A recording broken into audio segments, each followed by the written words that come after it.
All right, what is going on, everybody? How you doing? Welcome to another episode of Talking Buffalo Podcast, part of the Blue Wire Network. I am your host, Patrick Moran. Thank you very much for locking in. Audio side, video side. Today is Tuesday, December 20th. Normally, I would have my good buddy Joe Yurden with me on Tuesdays. However, Joe is out west. Sabres, we're taping this Monday afternoon. Joe is covering the Vegas game. He was so blown away by me last week. Yurden was like, "You take it from here, Joe. You're the best Joe on the show. I'm going to California to recoup and figure out how I can match the bravado of one Joe from Queens." All right, so if you're listening and you're not watching on YouTube right now, Joe from Queens, aka the emergency quarterback, is with me today. Real quick, too, before we get going with anything, I never say this on YouTube, but I need to. If you happen to be watching this on YouTube, hit that like button. And there's a reason why. People always say, well, smash that like button. Actually, there is a reason. Hitting that like button helps the algorithm of the show. More eyes end up seeing it when people load up their YouTube pages. It recommends it more. So if you happen to be watching this, just take a half a second and hit that like button. Trust me when I tell you. You can see how good looking we are too in person. I mean, we're hot stuff. We're dad bods galore, you know. Not bad. Christmas week. By the way, you're up here in Western New York. I don't want to say Buffalo because you're not in Buffalo. You're in Pendleton, right? Pendleton. Fucking Pendleton, yeah, the worst place on earth. Yes, I'm in. Oh, Western New York is Western New York, man. Christmas week. Always an insane week here. Yeah, I was in Rochester this past weekend with the missus because it was our anniversary. So we were up there celebrating. I was gonna say this is actually your second Christmas as a married man because you got married right before Christmas last year. Mm-hmm. I've gotten my Christmas shopping pretty much all done. I did a lot of it on Sunday. The Bills playing Saturday night. I watched some football on Sunday. I had my phone and streamed a little bit, but I went out with my wife and we got a lot of stuff done. So you should. Your favorite Christmas gift had to be my Christmas card to you. Right? It was nice. It's hanging up. It's hanging up. Yeah. I literally, most of you listening, in fact, almost all you listening or watching don't know this, but on Facebook, I have literally all month long been pandering and begging for Christmas cards from friends. So yeah, I got a nice handful of them. Yeah, yours was cool, man. It was a nice picture of you, Melanie, is hanging up right on my door thing with all the cards. I should put it in the studio, in my studio, since I don't really have a studio, and have a decor of my Christmas card behind my back. Yeah. Anyways. All right. So listen, there's a couple things I want to get to today. Obviously, we'll spend some time talking about the Buffalo Bills, a very big victory on Saturday. This is Tuesday. We're not going to recap the game, so to speak, because that's kind of old news at this point. But there's some takeaways, both good and bad, that I think we should discuss. So we definitely will do that today. I got a sports media thing that I want to show you from a reporter from another city who covers another team that I've been waiting to have you on the show to discuss. We'll spend a couple of minutes doing that, all in good fun, nothing serious. But on a serious note, last Wednesday, Joe was on the show, and we pretty much devoted the entire episode to what happened, the Jerry Sullivan incident with Trainwreck Sports. We're not going to relive all that again. I don't want to spend an entire episode. I will say this, though. Say what you will, folks. People were interested in hearing about that. That was literally, and I'm not exaggerating, quite literally, that was the most downloaded episode over the first 72 hours of this podcast the entire year. All of 2022. All the live shows I've done. I've had some great guests on. We've had some fun shows. I've gotten out and had some wing shows. And Joe's got a smile on his face because it's that was the most downloaded episode. And I don't think it's because of you, or it's definitely it's because of us. Screw you. It's because of us. I am not letting you take away the heat. That's from the top. Yes, I would say 75% of it was the topic. The other quarter was probably like they wanted to hear me. But yeah, you're right. It was a topic that I think it was on everyone's mind. I mean, it was for sure. And last week, so we taped that early on, I believe it was Tuesday, and it just happened on Monday night. So things were developing while we were taping, and kind of instant reaction at that time. Now it's been a week later, and again, I don't want to spend a lot of time. I don't want to go back into this hole too deep. Let me do this real quick. It'll only take a second because I want to be real clear, because again, like what happened on Trainwreck Sports last week, It takes one person. You don't have to have 500 people watching your show live. It takes one person to clip what you said, and things can go viral real fast. So I want to say this before I say or show anything. I am not defending Jerry Sullivan. I am not a Jerry Sullivan defender. I'm just going to tell you what I've heard. But first, I want to bring it up. If you're watching this on YouTube, or you can hear it on the audio side, I got to let me pull it up here real quick. This is the comment that was said directly, and there's a reason why I'm playing this, even though it's a week old now. But if you happen to be living under a rock, if you're a Buffalo sports fan and you don't know what's going on, Jerry Sullivan had some very disparaging comments towards women, and I want to play that clip from Trainwreck Sports, what he actually said word for word. And there's a reason why, and I'll tell you in a second. But here's that clip. In the board, we had 3 people that have commented on the live stream. This is Amy. I thought the aim was to get views, not turn people away. The next hey, women, be better than this, because the worst fans really are the women. They don't get critical journalism. They all want to be cheerleaders. Okay. You know what I mean? It's always, I don't know. We don't need to play anymore because I wanted to play that direct quote, and again, it was for a reason. I want to say this. I spoke to somebody over the last couple of days who is close to Jerry Sullivan. All right. And again, I am not defending what he said. Everything I said last week, I stand by it today. I think he deserved to be fired. And I think everything that's happened was deserved, because you cannot say that. You cannot say that. It's just too bad of a look. And if you represent a company, a brand, whatever it is, I ain't having you either. But from what I've heard, his comment, and you just heard it back, what he was trying to say and articulate, which he did an absolutely deplorable job of, is he wasn't saying that women are dumb, that women are stupid football fans, that women aren't knowledgeable when it comes to football. What he was trying to articulate was that women, and I don't agree with this, I'm just telling you what I've heard, that women, generally speaking, are too positive on the team, and they don't want to hear critical journalism when they're playing bad. He says that they want to be cheerleaders. They always want to be upbeat and positive on the team. For an example, the Bills go out and they lose a couple games in a row, or Josh Allen throws 6 picks in 3 games, 4 of them are in the red zone, whatever. And in the media, Sullivan particularly has blasted him. Women don't want to hear that. They only want to hear the positive. He mentioned something about a petition or open letter or something. I don't even know what the hell that's even about. This is what I'm hearing. You know what I mean? He was trying to articulate the fact. He wasn't saying women don't belong in watching football, or that they're stupid, or that they don't know about football, like rah, put on a cheerleading uniform. What he was trying to say is that women don't want to hear they don't get critical journalism. I think that's what he said word for word. They only want to hear the positive. They don't want to hear the criticisms when Josh Allen or the team's not playing bad. I'm just telling you what I heard. Is that the point? That was the point he was attempting to make. I take that for whatever it's worth, if it's worth anything at all. No, I feel like it's the same thing that he made on that show. Like even with the new like, I think I took it as his comments where he felt they were cheerleaders and they weren't objective enough, and that's I don't agree with him in regards to that. And I'll just say this about I don't know. I think he's just, whoever told you that, I think he's just trying to rationalize with himself why damage control. Yeah, probably. Which is wrong. Where he messed up even more. Like the next day, he posted that thing about like what's going to happen to women's sports, basically with me gone. Like, dude, yes, I was like, you're just trying to play the victim. That was bullshit.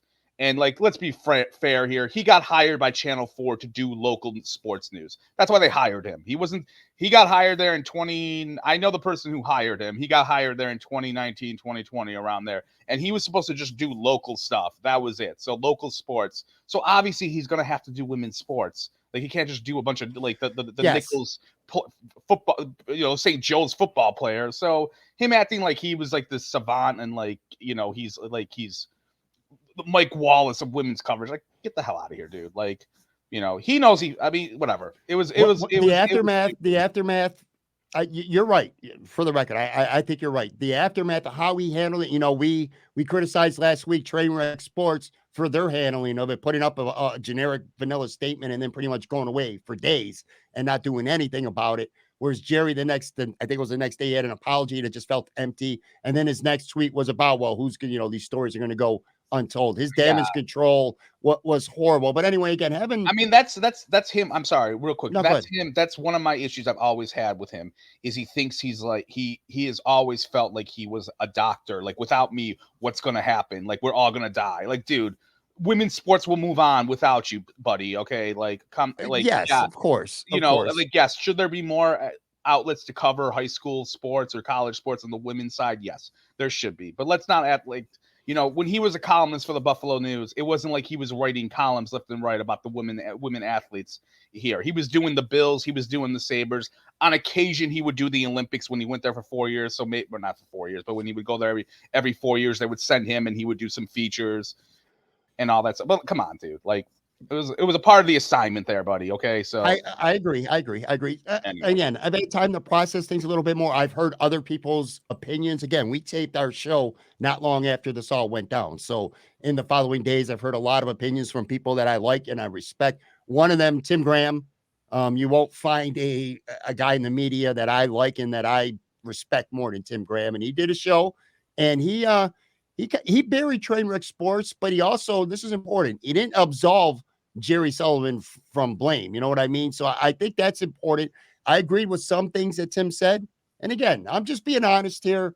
I do this show to try to be the best host I can, to have the best conversations, to be the most informative for people who listen and watch. I don't necessarily, I mean, I'm not going to say I don't care about having fans or people that like me, but that's not why I do it. And I'm just going to tell you this one thing I do disagree with when it comes to what Tim said. And if you haven't listened to that, I think it was like you showed me. I hadn't heard it until you showed me or told me to go listen. It was about 15 minutes into his latest Tim Graham and Friends show. The one thing I disagree with when it comes to what Tim said was, I don't blame Trainwreck Sports for having Jerry Sullivan on. I blame Jerry for doing their show. I said that last week to you. He was clearly willing to talk. This was just 24 hours or so after the Josh Allen presser, which is where the heat came from. And Trainwreck figured it was a topic people wanted to hear about. And I also want to note, too, that that was Jerry Sullivan's fourth time on that show. So he's been on it 3 times previously, including being in that basement. Yeah. So he knew what that shit's about. He knows what Trainwreck's about. What I do blame Trainwreck for the most is the lack of instant reaction. They didn't denounce it. They should have cut it off right there. They should have said he was wrong. They should have did something or tell him to further elaborate. Like, what do you mean? What exactly are you trying to say here? After Jerry stuck his foot in his mouth and said what he said. One more thing, then I'll let you respond. And to Tim's point, I wrote this down too. I don't necessarily think they brought Jerry Sullivan on to exploit him. I mean, I don't think anybody was expecting Jerry Sullivan because of one comment to go off on a tangent about women and being cheerleaders. But, Al did read a couple tweets that were disparaging towards Sully that really set him off. So, you can, Jerry's or Tim said, they were they baited him. You can make a case that they did bait him by reading some of those tweets where maybe if he was on Tim's show or if he was on this show or a lot of other shows, I don't think he would have been put in that position. Again, doesn't absolve him from what he said, and that's not defending him. The comment, what was the comment? And by the way, the comment was from that set Jerry off. I went back and listened, and I just played it for you. It was from a woman named Amy, and she said, I thought the goal was to get views, not turn people away. That should not have set Jerry off to say what he said.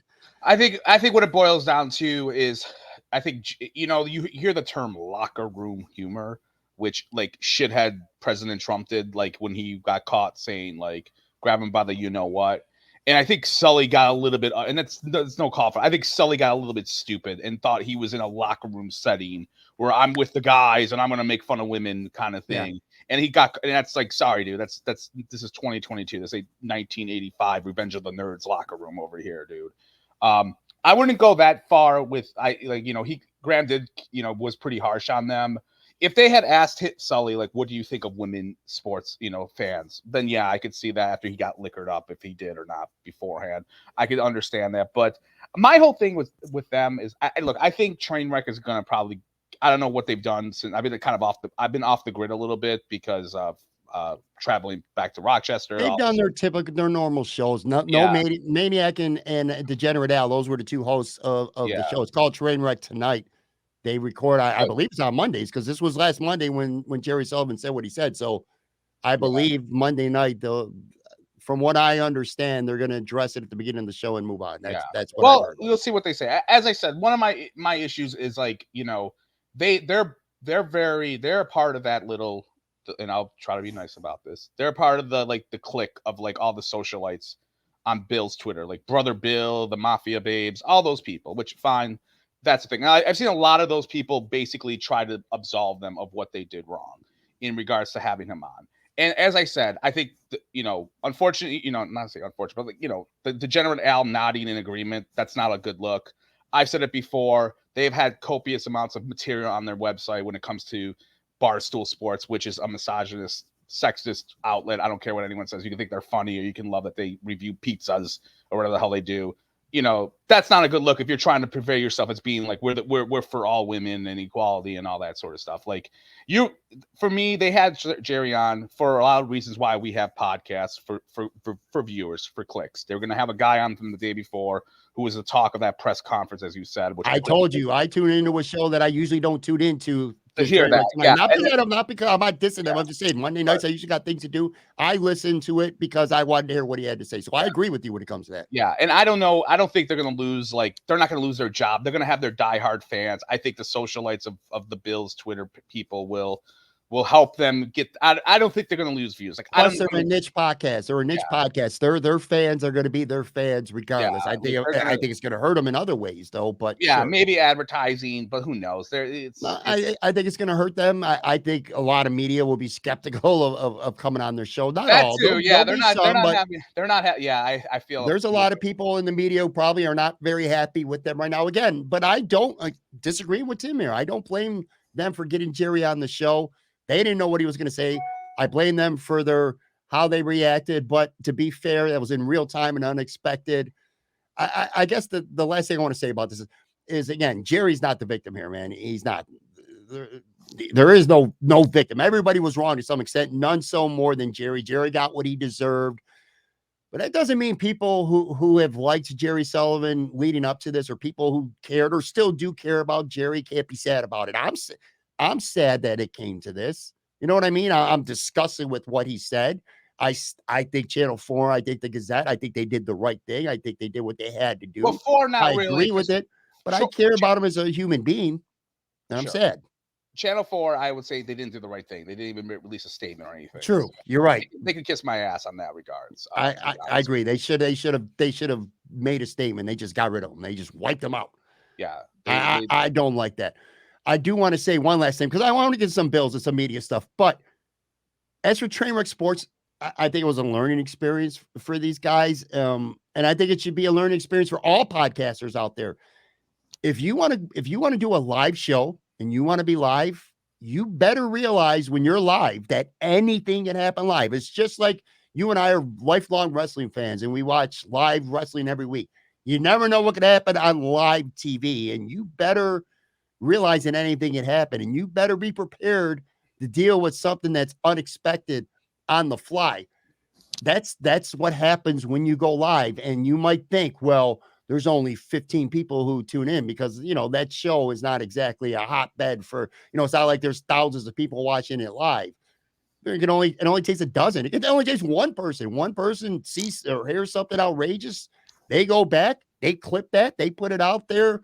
Somebody with Twitter followers retweets that or shares it on Facebook, and bam. Mm-hmm. So if you're going to do a live show out there, and there's a lot of people who do, you better understand that there could be consequences if you're not careful and you're not alert, because recording something and doing it live are two different things. I think about this a lot over the last week. Like if Jerry was on the show and he said that on my show, first of all, I would have handled it. I'm pretty confident in myself that I would have handled it significantly differently. But that also would not have made the air.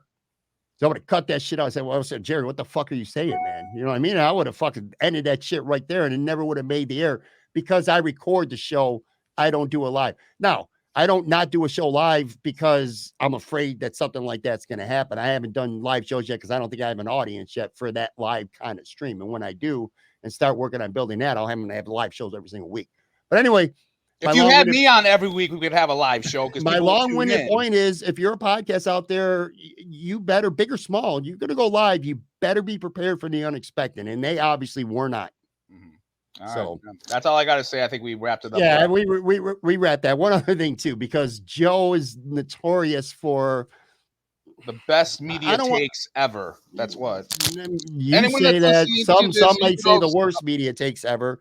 But one thing that we can agree on is whether the rationale, the justification of why you're tough on the Buffalo media can be argued or debated. But one thing's for certain is you are hard on the Buffalo sports media. You got to agree with that. I'm not saying whether you're justified or not. Yes, you are. Yes, you are. No, I give. Hold on. I give compliments to people who deserve it. Last week, I gave compliments to Tim Graham. I've even given compliments to John Worrell, a guy who I have fought with on Twitter for years. Okay, I've given him credit. We follow each other now on Twitter, by the way. I think. Yeah, me and him. I follow him too. He follows me too. Anyways, yes, but I will give you. I just don't like cheerleaders or pandering, and I see that a lot of times. And I think you're right. I think it happens too much. And it's on my Twitter feed, and I listen to press conferences, and there's things like I'm like, look, I think you should ask that. Look, I went to school for broadcasting. Okay, so I have a cynical eye, a critical eye towards that, more so than anyone probably does, because I went to school for that.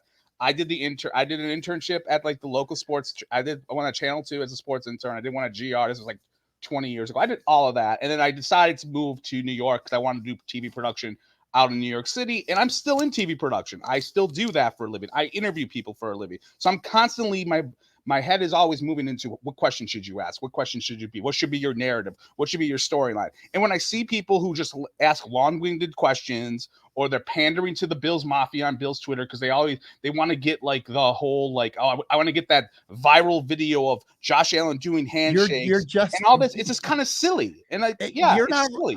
That's your opinion. Right. I'm not saying, listen, you're certainly entitled to. That's not what I'm getting at, though, Joe. I'm not getting at whether you're right or wrong. That's not what I'm arguing. Sure. What I am saying, here's what I'm saying is you think it's the Buffalo media that's like that.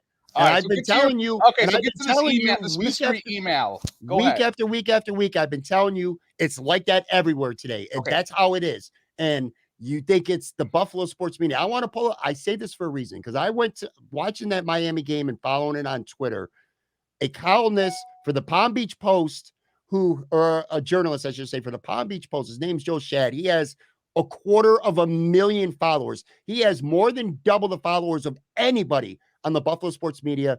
I want to pull this up. If you're watching this on YouTube, I got 4 tweets from this guy. Okay. Now, again, you call me pandering, Pat. I get a kick out of that. And there's a little bit of truth to it. Pat, let's get there. All right. Well, let's get there. And you're talking about the Buffalo sports media being basically cheerleaders are too soft on the team. They're almost like rooting for the team. They're pandering to the Bills Mafia on social media. That's more pandering to the fans than to the actual team. Okay. Well, let me pull this up. Again, a very well-known journalist for the Miami Beach Post. Joe Shad, he says this, Tua to Waddle, and you got to be watching this on YouTube to really feel the effect. Exclamation point, 67 yards, exclamation point, touchdown, exclamation point. Yes, it is snowed in Tuscaloosa. That's because Tua was talking about Alabama still. Okay, that's one instance. He's literally got exclamation points. This is the guy who covers the Dolphins. I don't buy that one, but listen, go ahead. Let me finish. Okay. Joe Shad, again, they score. Tua scores, throws a touchdown to Tyreek Hill. Exclamation points, touchdown, touchdown. He is literally, look at these tweets. He's literally cheering for the Dolphins. No, hold on. I think explanation point is he's yelling because they scored a touchdown. Like, oh my God, they scored a touchdown. Like, that was a great play. Now, the thing you had after that, like the Buffalo people are shocked at the snow or whatever the heck that was. Yeah, it's a little pandery. I don't mind explanation points for if they score a touchdown. That doesn't tell me you're cheering for those touchdowns. It tells me that it's a big play in the game. Like if you get to 1 yard, it's excitement. Yeah, but I'm not done. There's still 2 more. Go ahead. I'll prove it to you. I got 2 more here. Salvin Ahmad scores a touchdown again. Exclamation point. And then he's saying Miami came to Buffalo, prepared for the snow, prepared to run the football. No, so but they're running anyway. He's right. I got no problem with that. And here then is the last one. They gave it to Josh Allen. The refs gave it to Josh Allen. You just saw that's 4 tweets. yeah, Are you gonna if you sit here and tell me that guy's not literally cheering for the Dolphins and pandering to the Dolphins fan base on Twitter, then I don't know what to tell you. First off, I don't know. Like they gave it to Josh Allen with the referees. Like that doesn't. Yeah, that's a pandering thing at the end. Even though he could be saying like I don't know this guy off of that. I don't mind explanation points. Because I do feel like if I don't follow this guy, I don't write his columns or read them. But if he's saying explanation points, it could be like the moment of the game. Giving it to the Josh Allen explanation point that they gave it to him. If he's saying that the refs, you should put that because I don't know if the refs gave it to him because it was a close play. I'm assuming he's talking about the 2-point conversion where he's saying that it should have been and that the refs gave it to him. That's I don't think he's saying the refs gave it to him. Pat, we all saw that replay of that game. We all knew he got it across the line. Even the announcers said that. So they gave it to Josh Allen. Are you defending this guy from being a panderer to Dolphins media or Dolphins fans? Why don't you go flush it out? Go ask this guy if he said when he said the refs gave it to him. Was he saying, oh, the refs like gave it to him like the give it to me game? Was that what he was implying? Because I don't know through that context. Now, if there's a Dolphins, go ask Marcel. I don't know. You got him on DM. Ask him what he knows about that guy since he covers them down there. If that was Joe Biscaglia or Sal Capaccio or one of those guys tweeting touchdown Dawson Knox with exclamation point, you'd be all over them. No, I wouldn't. You're full of shit. That is bullshit. I would not be all over that for exclamation points. Please. That's every team panders to their fans to some extent. Yes, they do. I just showed you one of them. Pat, I live in New York fucking City. It is 20,000 teams here. I read the freaking newspapers here. I have a lot of Yankees, Mets, all those fans. There's none of that with them cheering on. The SNY network is owned by the Mets. Yes Network owned by the Yankees. Do you watch the Yankees?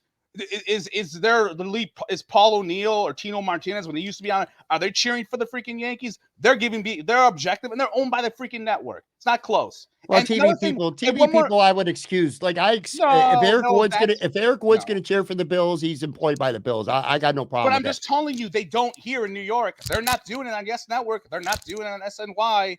That's what I'm telling you.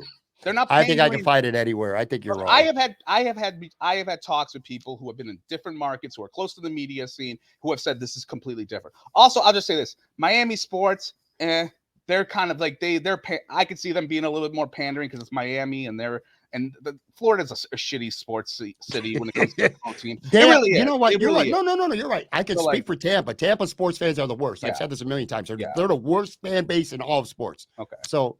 But honestly, I don't think explanation point is if you're saying touchdown to a miracle. Like so yesterday on Sunday that New England Raiders game was insane. So if someone says explanation point, holy crap, Chandler Jones returns it for a touchdown, explanation point, that doesn't tell me that he's being a homer. That tells me that's a crazy play. Like, oh my God, I can't believe he just did that. Saved Ahmad running for a 6-yard touchdown is worth an exclamation point. No, it's not. But you know what? Maybe that's how the guy tweets. I don't know. I don't know the guy. But no, that's just how it is in today's world. I'm just telling you, man. Okay. I think here's the thing. This was a fun segment. I actually enjoyed this. Here's the thing. Yes, there are probably some people that do that, but you're picking one guy, and I could sit here and pick about 10 or 12 Bills beat guys who do the same thing, and content bloggers too. So I'm not. Well, Joe, your boy Aaron Quinn, he's a meme machine over here. So, but he's a fan, so he's the first person to say that. He's not mainstream. But I'm saying there's more of that here than cold hard killer journalists. Okay, which is I think we need a little bit more of that. I think that in today's media, that is just the way that things need to be. You know, back in the day when you had one newspaper, one radio station, a guy, ironically, Jerry Sullivan. There was a time, and Tim said this on his show, and I couldn't agree more. Jerry was the preeminent, most well-known, recognized media or member of the Buffalo sports media, most recognized of anybody out there. He was probably number one in Buffalo for a long time. Loved him, hated him. People read him. People who are our age or people who are older, you read Jerry Sullivan 100%. I know this. I didn't always agree. I hated with some of the shit that he wrote about, but I always wanted to know what he was going to say next.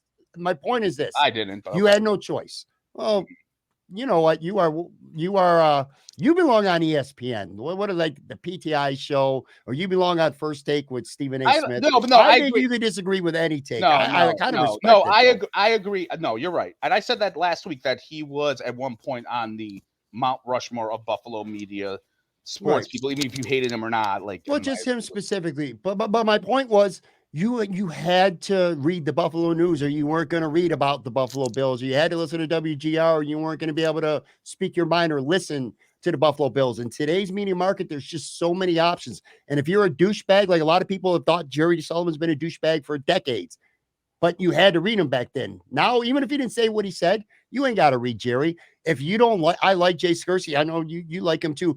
If you don't like Jay Skurski, if you think Jay Skurski's an asshole and a curmudgeon and he's always being negative, you ain't got to read Jay, because you got 20 other options that you could go to. That's why I think the media market is so different now, because some people I've talked to, I'll say his name, Josh Barnett from the Buffalo News. I've talked to him about this. I think you have to be likable now, or you're done, because people don't have to read you. They don't have to listen to you, and they ain't got to watch you, because there's so many other alternatives now where there wasn't before. So if you're going to be a curmudgeon, and I keep using that word, to fans who follow the team, they're going to say fuck off, and they're going to go listen or watch somebody else. That's why I think it's different nowadays. Maybe. I mean, I do think there is a little bit of likability, but I think it's likability towards the fans. Okay, if you're dunking on fans all the time, like just for shits and giggles sake, that's why I think you could get that reputation of being unlikable. And I felt Sully did that a lot more. But if you're like, I think if you're mean to the team, I think you can get away with it if you're nice to your fans. Maybe more. I don't know. Maybe I'm wrong in that regard. No, you have points. You know what I mean? Like, I'm just saying. Yeah, like, you're right. My biggest issue I used to like not like Tim Graham. Because a lot of times I felt Tim Graham was dunking on fans every day on Twitter. He used to quote tweet them constantly, and it was so obnoxiously annoying for me. And I was like, why is this guy dunking on people? And to be honest, he stopped. And maybe, I don't know if he did it because he saw people were saying that, like, dude, you have to do this all the time. But I mean, he does it on occasion, and I'm fine with doing it on occasion, but he was doing it like every day. And I was like, dude, enough. Like, I get it. Like, there's trolls out there. I'm not getting off on you dunking on these idiots anymore. Like, it just I hear what you're saying about Tim. I'll say this, and pandering Pat. I get pandering it. Pat. And Tim, you know what? The good thing about Tim, or the bad thing about Tim, is somebody with 5 followers, he will quote tweet you and he will dunk on you, like you said. The good thing about Tim is somebody with 5 followers, you ask him a question, he will interact with you. He'll do your podcast if he can, whether it's big or small. My point is, he treats everybody the same, big or small. That's the good thing, but it also leads to him kind of not so much, recently, but being petty, where it's like, why even bother responding to this jerk off? But he will, and it could be a bad look. I agree with what you're saying. So. Yeah, he does that. Well, let me give one more thing, and then we're going to get out of here and talk about football, because this has been pissing me off for about a week or so. The Cole Beasley narrative that you didn't want to put in your notes. Well, I'm putting them in your notes. Here's the thing. I don't think Cole Beasley would get this good humanitarian feel-good story anywhere else but here. I thought last week's press conference, for people to completely take at word of what he said about that, like his kid's friend's parent said, I don't want you hanging out with Cole Beasley because I don't like him. I have it hard to believe that a parent would tell their kid, you can't go to Jimmy's house because I don't like their dad, and have that kid go to that kid and say that.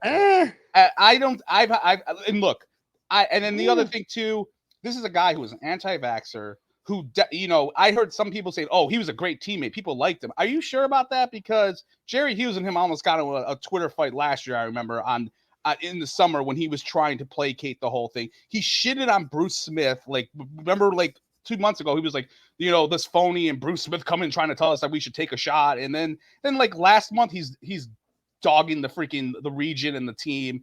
And then, like, I'm supposed to automatically believe that this guy, like, this feel-good story, all of a sudden some softball questions asked of him. I don't think that would happen anywhere else. Okay, Cam Newton, I'll say this last year. Cam Newton, the New England media wrote a scathing column on him last year when he didn't want to get the vaccine. That didn't even come close to happening here. It kind of did a little bit at the end when everyone knew that Cole Beasley was going to be gone, and they were like, oh, hey, we got to like, now that he's gone, we can completely shit on him because he's going to be gone. But there were so many people who didn't want to call him out on his fake vaccination bullshit. And then now it's like, oh, he's good now for the locker room. And I'm like, is he good for the locker room? He got COVID last year. And like we were almost lost that. We didn't almost lose that game, but we're down to 2-3 wide receivers last year because of like the whole vaccine. It's like people forgot about that. And then like we're gonna make him out to be like this good Samaritan. That rubbed me a little bit the wrong way last week. And like people were like, oh, he's like the screw that parent that was with him. First off, we don't know if that's true or not. Secondly, a year ago at this time, Pat, we needed vaccine cards to go to the stadium. We needed vaccine cards in New York City to go to restaurants. I got news for you. If my son was at that time last year was like, hey, I'm gonna go hang out with this anti-vaxxer family, I'm probably going to say no to that in regards to last year. This year, a little bit different. Fine. I'm not going to get into what's going on now with all this crap. We're on like the 20th booster. But last year at this time, I don't think you could fault anyone for being like, hey, I can't hang out. Like we can, it wouldn't be good. Now, the only way you could fault that is if he told the kid, if this mom told his kid to tell Cole's kid that we don't like your dad. Okay, that's that. And that's where I think he was trying to get that sympathy card. And everyone just drank that in hook, line, and sinker. And it was a little bit like, could we get someone to have a little bit like, have you followed like a lot of these people on Twitter or listened to these talking heads talk about that? That rubbed me a little bit the wrong way. And like, that's kind of the thing where I don't think that happens anywhere. I don't think in New York City where a shitload of people die because of vaccines, because of not the vaccine, but because of COVID, are going to be like, oh, wow, what a great story that the anti-vaxxer's coming back. We like him now, and etc. Anyways, that's my take. I know. Thank you for letting me spew that. I was going to say, I'm not going to respond to any of it. That's your feelings. That's your take. Why? Because we have a show to do in about 25 minutes left, and I want to talk about the Bills. No one wants to hear about me. Hey, you like about that? What? I'd let you have the floor. I'll give you 1 minute. 1 minute. Tell me. I won't say anything back. Am I wrong with that regards? I think you're wrong about some of the stuff. I think you're. What? I think you're. I think listen to me. Probably. Well, you're telling me to give you a minute, and then you're interrupting me as soon as I start talking anyway. Okay, I think that your opinions towards him are at least in part skewed because you have a very strong, and I'm not saying you're wrong, but you have very strong stances on vaccinations and COVID. And I'm not saying you're wrong for what you believe in. He's the opposite of what you believe in, and I think that naturally makes you dislike him. I can tell you with certainty that I know personally people who will not let their kids hang out with other kids because of who their mother or who their father is. And I know that for a fact. And I'm not saying Cole Beasley could be lying. You're right, because we never will. Do you want to take a first word? You don't have to. You can, you can't. I'm just telling you that I know for a fact, I know people whose parents will not let their kid hang out with other people, not because of the kid, but because of the parents.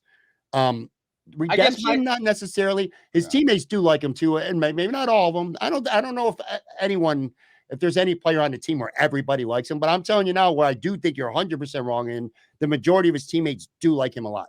And if it was that bad, Brandon Beane would have said, nah, sure, you ain't coming back. But I'm saying last year he was not a good teammate. That's why he played himself out. He pissed me off last year. But that's why he played. That's why. Just because here's the example I would say is just because, oh, hey, I like my one. Yeah, I had a friend when I was growing up. His name was Face, and everyone liked him. But you know what? Face was an alcoholic and a gambler and a thief. He doesn't mean that he's good for us. Cole Beasley last year was an anti-vaxxer who's kind of screwed up the locker room in terms of people, that New England game, that's the second to last New England game when like he got COVID, Gabe Davis got COVID, even going to what he was saying, tweeting every day and like say like that's a distraction. Okay. And you're right. And like, yeah, players in that locker room probably more or less like it, but I don't know, like on the offensive side of the ball. And maybe he is back because Josh Allen likes him. That's why I think he's back.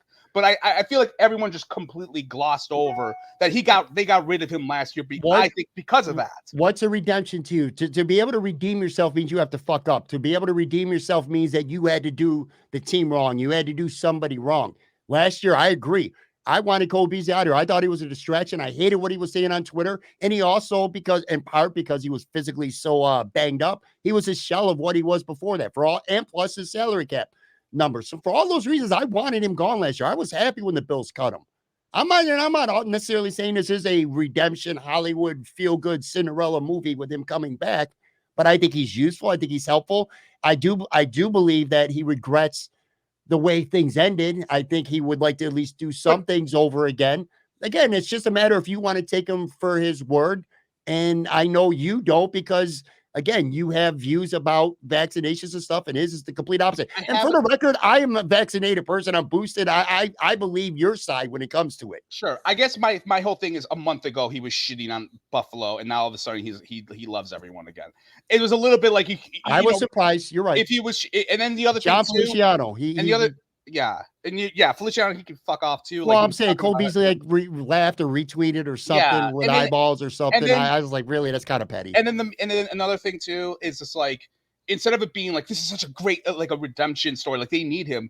First off, as you said, he seemed like a shell of himself last year. I agree with you on that. But where was the criticism of, like, they kind of screwed up the wide receiver room this year? They have to go back to John Brown and Cole Beasley. Instead, it felt like it was a lot more like, oh yeah, they need this missing piece. And I'm like, dude, this guy's been retired. Where's the criticism for Brandon Beane? And I feel like I think if there's a guy who has the media's like has wrapped around his finger or whatever, it's Brandon Beane. Everyone loves him.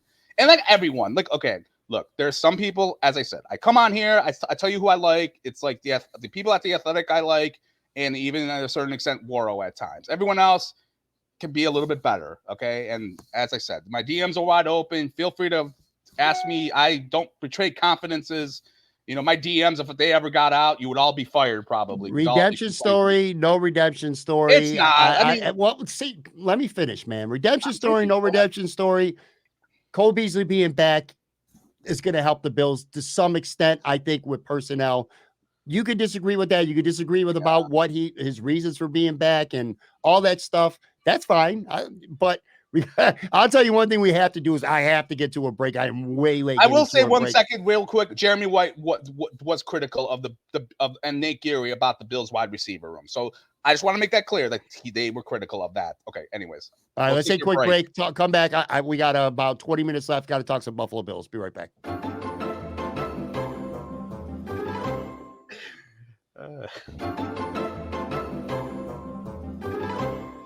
I am back with Joe from Queens, who is not wearing a Cole Beasley jersey right now. I can promise you that. I'm actually wearing a Sabres. See, I'm a hypocrite. That's a sweet jersey. I talk about it's a hoodie. I talk about being objective, and I'm wearing a Sabres. Did you get that from the Sabres store? I got it. I think. I think I got it at the Sabres game, maybe, because it was through there like 3-4 years ago. I forgot how they do it, but it was the Ad Pro people. Like if you go to the One Buffalo store, that's where you can get it, because there's two different stores. But yeah, I got it again. I like that hoodie, man. I like it. Anyway, all right. So Saturday night, again, we're not going to rehash the entire game. Kind of old news at this point, but the Buffalo Bills beat Miami 32-29. An exciting game, a visually a really cool game, especially those last 9 minutes. Watching it on TV was really cool. But anyway, big picture, the Bills are 11-3 now. They remain in complete control of their own destiny. They essentially have put a wrap on the division, but not officially. They have officially clinched a playoff spot. Want to spend a few minutes talking about a couple good things, maybe a couple bad things, getting your thoughts and takes on a few of these things I liked a lot. The Bills are really, really good. Again, we'll get to some bad stuff too, but the Bills are really good at closing out halves, and they're really good. They've become really good at ending games with drives, and I think that was the biggest difference in this game. They close out the half, 12 plays, 82 yards, over 2 minutes and 59 seconds. Now, to be fair, Josh Allen got away with a huge ass mistake, and Sean McDermott got the joke about it after the game, but he hit James Cook in the end zone as time ran off the clock.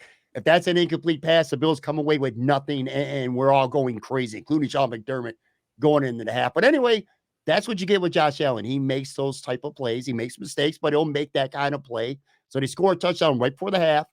And then to end the game, and this was ultra impressive, man. Game-winning drive, 15 plays, 86 yards. They used up the last 5 minutes and 56 seconds of the game. They had a 3rd and 3. Josh Allen hit Stephon Diggs for 6 yards to convert. They had a 3rd and 2.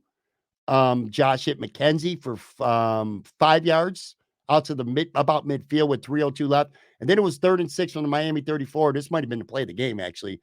Isaiah McKenzie didn't catch the ball, but he drew a pass interference penalty. That gave him the ball to 13, and that essentially won the game.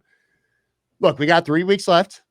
I feel like given the fact that it was on national TV prime time and Josh Allen looked like the Josh Allen that we expect him to be. You could tell he's healthy again. He's making plays. I don't think he's going to win the MVP because I think it's too late. I think Mahomes and Jalen Hurts will finish ahead of him, but he belongs in the conversation at the very least. 25 of 40, 304 yards, 4 touchdowns, no picks, 10 carries, 77 yards, including an electrifying 44-yard run. He's back to forget the MVP stuff because who really gives a shit? That doesn't really matter in the grand scheme of things. And he lost a fumble, but that was not his fault. Complete missed block. He's back to playing their Josh Allen level that we expect him to. And quite frankly, if the Bills are going to make a legit Super Bowl run that they need him at, you feel confident now that Josh Allen's all the way back? Doesn't look like you do. I'm close. It's one great game out of, I would say, 6-7 weeks of him being not as good as he was before, and so it's fickle because it's a little bit fickle because like last week I tweeted something after the Jets game, which he did not look good in the Jets game. What you could say it was the weather or whatever. It was not an impressive game. I said to him afterwards, hold on one second, Pat. We're live. Well, we're taping this live. Joe's having a conversation. He muted his microphone. Anyway, we're discussing here Josh Allen, and he's still talking. Anyway, Joe thinks he's not all the way back, and he mentioned the Jets game last week and the weather being an impact. And I'm gonna talk in a minute about the weather being impactful in a good way for the Bills this week and in a bad way last week, which kind of relieves me a little bit. But anyway, go ahead, continue your point. Sorry, I'm at home and everyone here doesn't know that I'm doing a podcast or know what a podcast is. So everyone's, anyways, I tweeted after that game, like we could forget the Josh Allen MVP talk. And a bunch of people like added me like, oh, like no one was even talking about him as an MVP. And then after like one game, it's all of a sudden, oh, he's back in the conversation as an MVP talk. So it just shows you like you have one good game and then all of a sudden everything's back. You have one bad game and it's like you're the worst thing since sliced bread. It's like so easy to get into that. And I get into that as well sometimes. And, I got to stop myself. I feel in order for him to really get on okay, he's back. I probably need one more game between now and like the end of the season for me to be like, all right, the elbow's good now. He's in the zone. He's what he was prior to the Jets game, the first Jets game, may I add. And then and they need him to get in that game. But he was great on Saturday night. He was making great throws. He was in the zone. I mean, he is the Bills' main playmaker on offense. They got I saw Greg Thompson had a really good point on Twitter. I never give him credit aside from mistakes, but that he makes. But like he said something along the lines of like Miami has when it comes to playmakers, Miami's best playmakers are on the outside at their wide receiver position, whereas the Bills' best playmaker is the quarterback. And that's true. It's Josh Allen. He is the big playmaker, and he was outstanding against Miami. And that was a big game. That was a great game between two really good teams that I feel like we're going to see. I think we're going to see them in the playoffs, maybe. At this juncture, because I just feel like it's poetic for them to kind of meet again. But I think he needs one more really good game before I can kind of say like, okay, he's back. Because you go 6 weeks when you're not at the same where he was inconsistent and they were a good drive here and a good drive there. I need like one more complete game. And then he's back. I want to say that going back last week to the Jets game, the weather was a factor in an opposite way, in a negative way for the Bills. But more importantly, I think the Jets defense is really good. And you hear the boxing term, styles make fights. Some teams, for whatever reason, just seem to match up really well with other teams. Again, sometimes it's unexplainable. The Jets defense, Josh hasn't played well in 2 years against the Jets offensively. For whatever reason, they're just really good. They're sound. Whereas Miami, who has more talent, they certainly have more name players on their defense. Josh has just absolutely owned the Miami Dolphins over the last 3 years or so. The Bills have been a more balanced team of late, running the football too as well. They haven't necessarily needed Superman Josh, but on Saturday night, you could tell that they needed him. And I'll tell you one other thing too. Regardless of whether you feel Josh is all the way back or not, Tua, who I think is better than a lot of Bills fans wanted to give him credit for, especially early in the season. He has kind of run into a wall a little bit. And if there's people out there who thought that Tua was really closing that gap between him and Josh, you saw on Saturday night, because it ain't close, man. Tua's a decent quarterback, and Josh Allen is one of the best quarterbacks in football. And I think you really saw a big difference in this game. Do you know how many? I was just looking at this up. Do you know how many touchdown passes Josh Allen has against Miami for his career? 27. No. 27. He is just 27 touchdowns, 5 interceptions, 106 quarterback rating, 63% completion percentage, 2,684 yards passing. He has killed them, and that's his. And to give you an example. I'm sorry, I'm just looking at this now. The next team that has the most touchdowns, I think, is New England at 13. Yeah, well, like 27-13. He has killed them. He absolutely. Part of the reason is because they come at him. They blitz him. They play a lot of man to man. And Josh, you blitz Josh, you better get to him, or he's going to make you pay. The Jets play a more sound, safer approach, more Tampa 2 kind of coverage, and the Jets are really good at getting to the quarterback without blitzing. Like, they could get to the quarterback with their front four, and that's caused Josh a lot of problems against the Jets. I said on Twitter, and some people thought I was nuts. I said, listen, I think Miami's more talented than the Jets, but I'd rather play Miami in the playoffs 10 times out of 10. They'll make plays. Tua's going to make a couple plays. Tyreek Hill. He's going to make plays. Waddle's going to make a couple plays. But I feel like every time the Bills play Miami, when it matters, I feel like the Bills will make more plays. I would much rather play the Miami Dolphins in the playoffs than the Jets. Because the Jets, the thing with the Jets, I hear you on the defense, but the Jets haven't scored really against the Bills, though. That's the thing, right. Whether it's Mike White or Zach Wilson. I mean, Mike White, look, last year, Mike White had 4 picks in the finale. You know, this year he got some yardage, but they weren't great, obviously. Miami don't score against the Bills either, though. I'm telling you, what they scored 29 is pretty good. That is very good, but I bet you that's probably the most they've scored against Josh Allen the Bills with Josh Allen in his career. True, but you have to understand this Miami team is very different from 2020, 2021. They got Hill, they got Tua. Like, Tua's been a lot better than he was the previous couple. It's a different Miami squad, different coach. Sure. So you can't rely too much on the history a little bit, even though I just did a little bit. But it's, overall for the Bills, it's one of those things where there still is a little bit of lack of consistency. Like Saturday night's game, it was like, you talked about like they're great at closing out halves and et cetera. It's like end of that half, I'm like, all right, we're slinging it. I mean, what was it, like 3 touchdowns on the first 4 drives of the game, or whatever it was, and then that third quarter, it was just abomination. And that's what they've been like since the Jets game. They've had. I'm going to get to that. Yeah, I'm going to get to that when I get some bad points, because you're right, and it's a great point that you bring up. But I want to continue with some of the good stuff. Like I said, all right, so Josh Allen, if he's not 100% back, he's 95% back. He looks really good. Let's just put it that way. Dawson Knox, early in the year, they gave him the extension, and it was disappointing to see him not more involved in the offense. And you're like, well, where's last year's Dawson Knox, who scored 9 touchdowns? And of late, he's been turning it up. He had team high 6 catches, team high 98 yards. The game tying touchdown. He had 2 drops, annoying for sure. But to be fair, the Bills ended up scoring on that drive where those drops anyway. They need him to be productive, because Stephon Diggs can't be that. You can't have monster games every week. And I looked it up. So 13 catches, 139 yards, 2 touchdowns for Dawson Knox in the last 2 games. We're getting late into the season, and it feels like they're coming around to getting him more involved, which I think is smart, and he needs to be more involved. There needs to be a second option to take the pressure off Diggs. Yes. Whether it's Knox, whether it's Gabe Davis, they have not had that for most of this year. They've had it recently with Dawson Knox, as you said, and that's good. Like I'm not a part of Dawson Knox's fan club. I think he's a little bit. I would have waited to extend him, but he does a lot of things. I'll trust the film bros when they say like he's in a lot of pass protection, which makes sense because the Bills' offensive line is not great, obviously, and that's my biggest concern going forward, probably with them right now. But he stays back to pass protect. But he's had a really they need someone to be, that second guy that's going to be like, I don't care who, whether it's Isaiah McKenzie, whether it's Gabe Davis, like one of those guys has to be that way. And I feel like Dawson has come along, and they're trying, because like he wasn't getting targeted at all.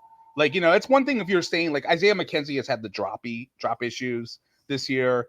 Dawson Knox hasn't even like had the drop issues really because they haven't thrown it to him really all that much. And so I can't really sit there and go, well, he stinks or he's letting himself down. That stinks, but he's letting himself down like Isaiah would or Gabe Davis would because they're not throwing to him at all. You know, they're throwing to Gabe Davis, they're throwing to Isaiah McKenzie, and you and I could point out plays where like either one of those two guys were dropping passes, but they couldn't catch contested passes.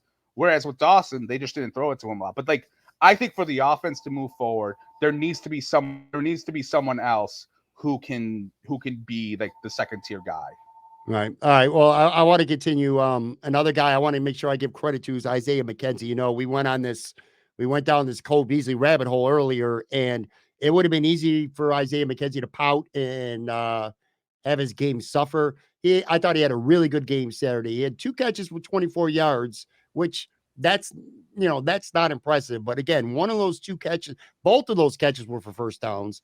And that huge pass interference penalty that he drew on the game-winning drive was huge. I thought outwardly for sure he's handled the Cole Beasley signing very well. And I just want to give props to him because I thought he had a productive game on Saturday. And he played 56% of the snaps.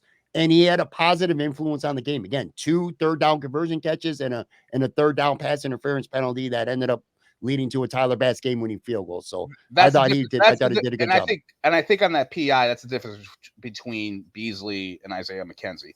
Beasley's not going down the field like a 25. He's going underneath, doing that Wes Welker 7-yard catch and then like dies kind of thing. Whereas Isaiah, you know, he has more jack of all trades. He can stretch the defenses a little more. Yeah, absolutely, man. And I want to again, Stephon Diggs can't have 10 catches for 130 yards every game. It's not like he didn't do anything. He had 5 for 60 in this game, but it was great to see other guys involved. Nyheim Hines caught a touchdown pass. Quentin Morris caught the first touchdown pass of his career. I like that.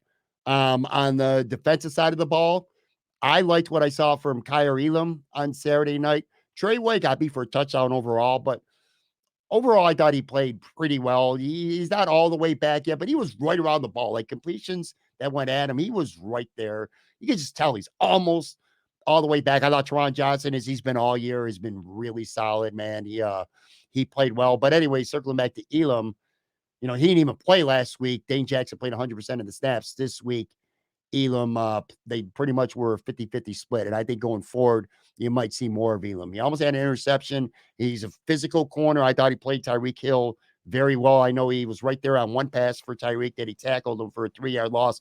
Almost had an interception. It's encouraging to see, man. It's your first-round draft pick. We're in week 15 in the NFL season.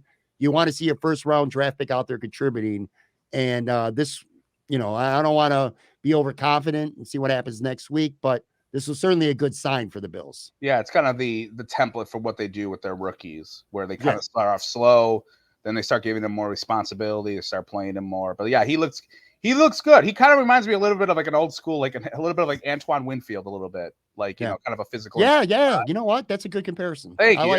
I got some football knowledge. I'll say the one difference is Antoine was outstanding against the run, whereas Elam, at least he doesn't have a reputation. I think it will come there. It will get there. Yeah, maybe he's it not will. The physical, like you look at him and you put them side by side, they kind of look the same. Yeah. Well, put it this way: it would be very beneficial to the Bills if that comparison comes to fruition at some point. Good one though. On the defensive line, the one guy I wanted to single out is Shaq Lawson. I'll tell you what, man. Now look, Greg Rousseau played well. Greg Rousseau's played well all year when he's been healthy, so I'm not forgetting about him. But I'll tell you what, Shaq Lawson had a sack. This dude has played really well this year. At times in a limited role, and now with Von Miller out, he's getting more snaps. Again, he had a sack. You go back to the Minnesota game, he had the big run stuff that should have won the game for them. He's made big plays. It's just incredible. And it's like he's played his best football this year against Miami and the Jets, 2 teams that he went to after Buffalo that discarded him. He comes back. You could just tell he loves it here. And in his play has been a really pleasant. It's been a surprise, dude. It's been a pleasant surprise, man. This guy's been rock ass solid for the Bills this year. He's played on 4 different teams? I think 3 different teams since 2020. Like, you know, he played for the Texans, the Dolphins, the Jets. I didn't hear anything about him. Like no one was saying, "Oh man, the Bills really missed this guy." He comes here, and I feel like he's good at everything. Like he's not like he's not like he's not going to get you 10 sacks a year or 12 or whatever, but he can get you a couple of sacks. He's really good against the run. He steals the edge. Like he's gets banged splat. He gets you an occasional splash play, but he's been great this year. Like he's much better than Addison was last year. Addison maybe had more sacks. I don't remember off the top of my head, but I feel like he's better than like that role guy that they had last year that was coming in and out, like the veteran guy. Right. But like he's been great. And you see him, whether you're a stat guy or you're a box score guy or a film guy, you see him make plays on the field. Yeah. And he's been great for them. He has. He really has. And then last thing, the weather, the conditions, it felt like a true home field advantage for Buffalo on Saturday, which is really weird because the week before it was just really cold and windy, and I felt like that was almost beneficial more to the Jets and the Bills. Look, this will be a discussion we'll have down the road because it's going to depend on who they play.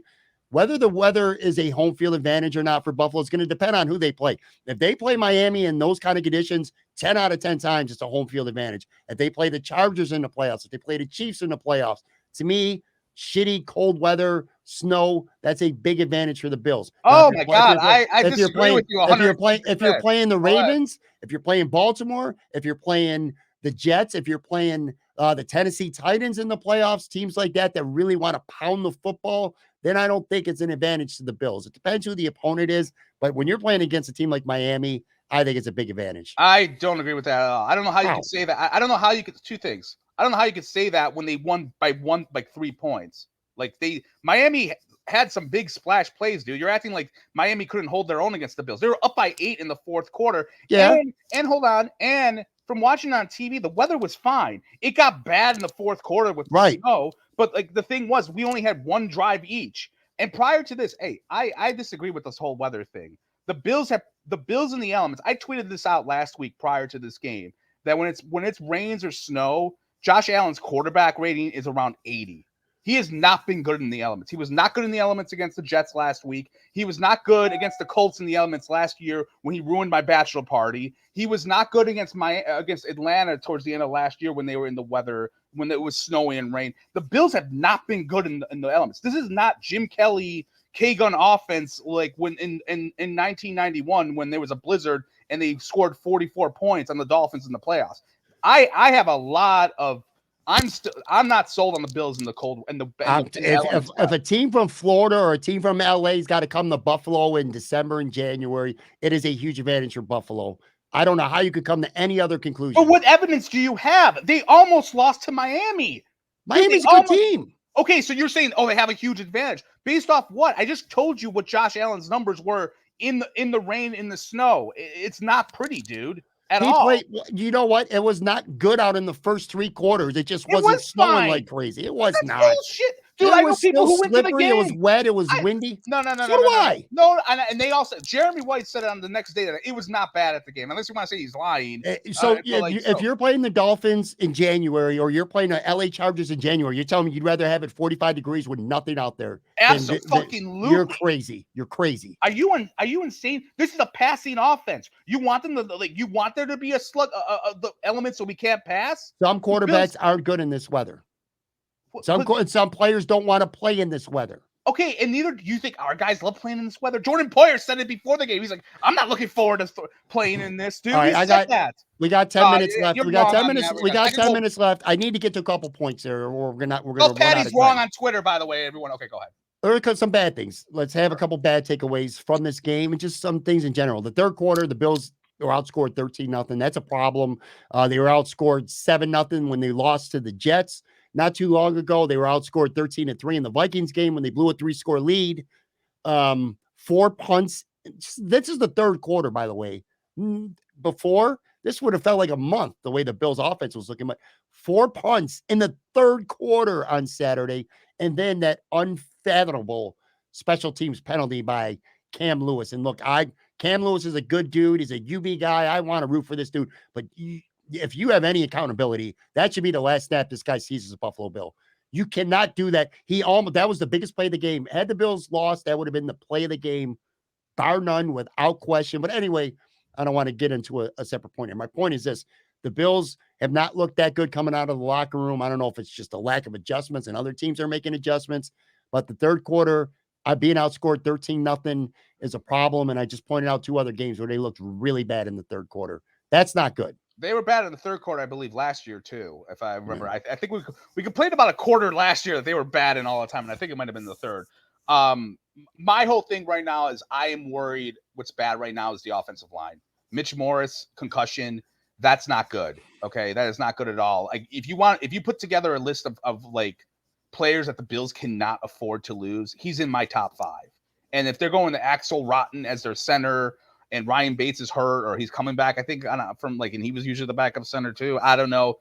The offensive line worries me. That is the biggest worry for me right now in terms of that. And I'm not sure, maybe that had something to do with them being flat, because that's when Mitch Morris got knocked out, I think, in the early part of the third quarter. And maybe that was part of the reason they had a little bit of issues, because, hey, they gave up the sack fumble, and, they didn't look good on the offensive line. And that worries me a lot going forward. Yeah, the offensive line has been shaky. Roger Saffold has not played well this year. We don't know. I told you to. Yeah, I said that. I wasn't sold on him. Sorry. We don't know if Morris win or if he's even going to be back right now. He has a history of concussions. We'll have to see how it plays out. Ryan Bates he didn't just not play Saturday. He was ruled out of the game a couple days in advance, which means to me that he might not be that close. Now, they didn't put him on IR, which is good.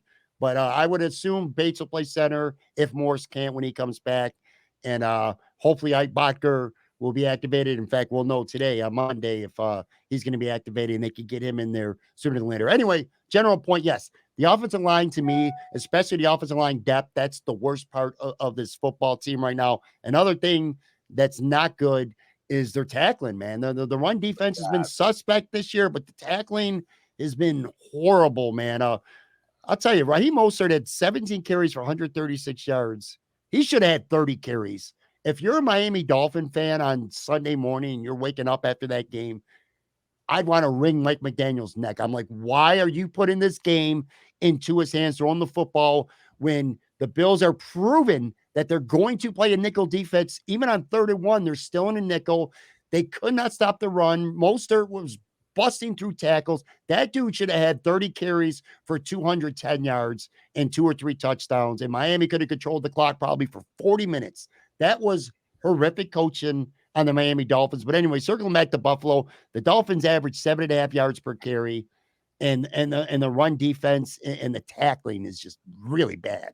The tackling was really bad. I don't know this was the first game in a while where I felt like the defense was like, ooh, this might have been their poorest performance this season. Like, for what they did, the tackling was just really bad. And they're usually a pretty good tackling team, but like they were really bad in this game. I don't know hopefully it was just an anomaly, but like at the same time, look, Miami's, you sit there and say like you would be pissed off because the Dolphins didn't hand the ball off more. And yeah, I guess sure they should have done it more, but it's not like they weren't good in the passing game.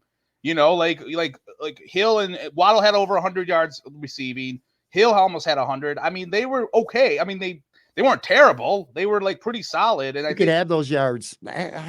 You're not wrong. They were pretty good in the passing game, but the Bills couldn't stop the running game. And how do you keep Josh Allen, who's killing you, off the field? You run the football, you control the clock. But I think you have to look at how Miami looks at it. They probably in their minds think they have a pretty close offense against the Bills with those guys on the outside. Well, then that's bad coaching.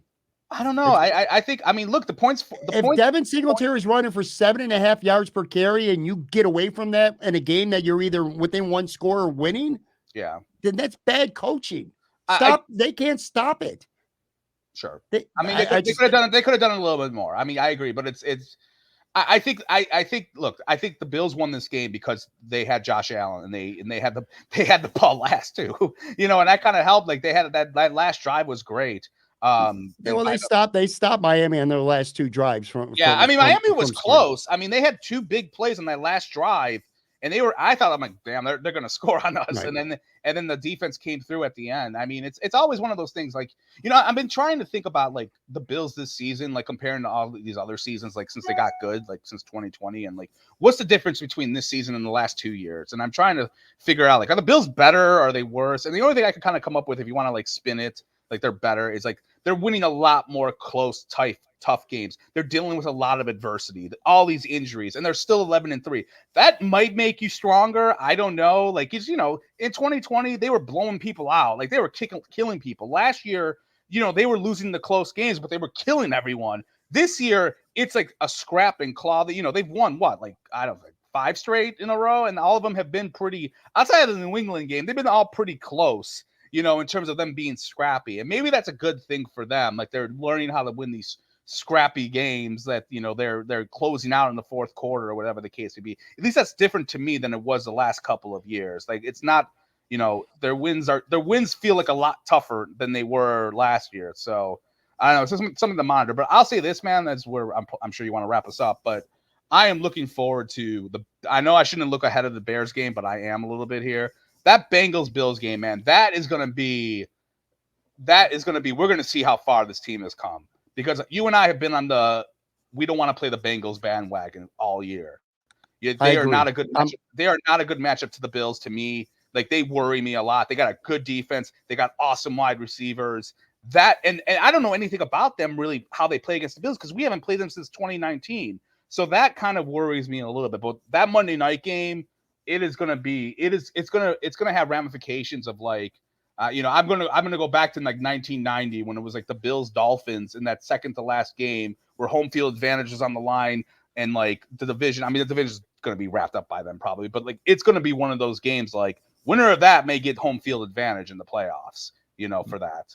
I still got a couple things that I wanted to get to with things that I didn't like about the game. Oh, I'm sorry. And Greg Rizzo, I mentioned him and Shaq playing well.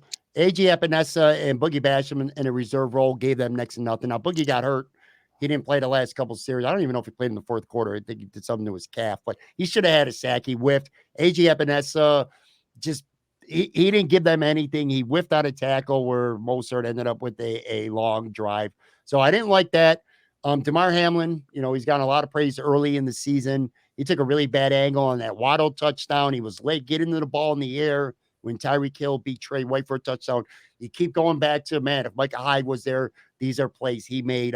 He also missed. He whiffed on a tackle on the Ahmed touchdown run. So looks like he's hit a little bit of a wall these last couple of weeks. It's his first year as a starter, just his second year in the league. I'm a little bit concerned about that. And then Tyler Bass, field goal aside, special teams. Hines failed to field a punt and ended up down at the Bills too. That was a mistake. I already mentioned the Cam Lewis roughing the punter penalty that wiped out a third down stop. Miami scored a touchdown on that drive too once they got the penalty. Again, I think Cam Lewis, he can't be on the field at this point, man. But again, you can't be too mad at special teams when Tyler Bass makes the game-winning field goal. You talked about the offensive line too. That was the other thing that I didn't like. Ugly, you mentioned it. The Morse concussion's a concern. Not a lot of help from around the league on Sunday night. You can't expect other teams to do the job for you. But, I thought Houston had a chance to beat Kansas City. That would have been nice, but Kansas City won. So the Bills still are pretty much going to have to win out probably to get that number 1 seed. Tampa blew a lead.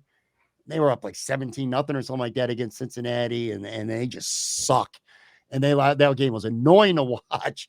And so now the Bills, to your point against Cincinnati, had Tampa held on, they would have had a cushion. They would have been almost guaranteed a 2 seed. That Week 17 matchup on Monday night, besides, again, if the Bills win, I think they are the number 1 seed. I am going to look past Chicago as well, and I'm also going to look past playing New England at home in Week 18.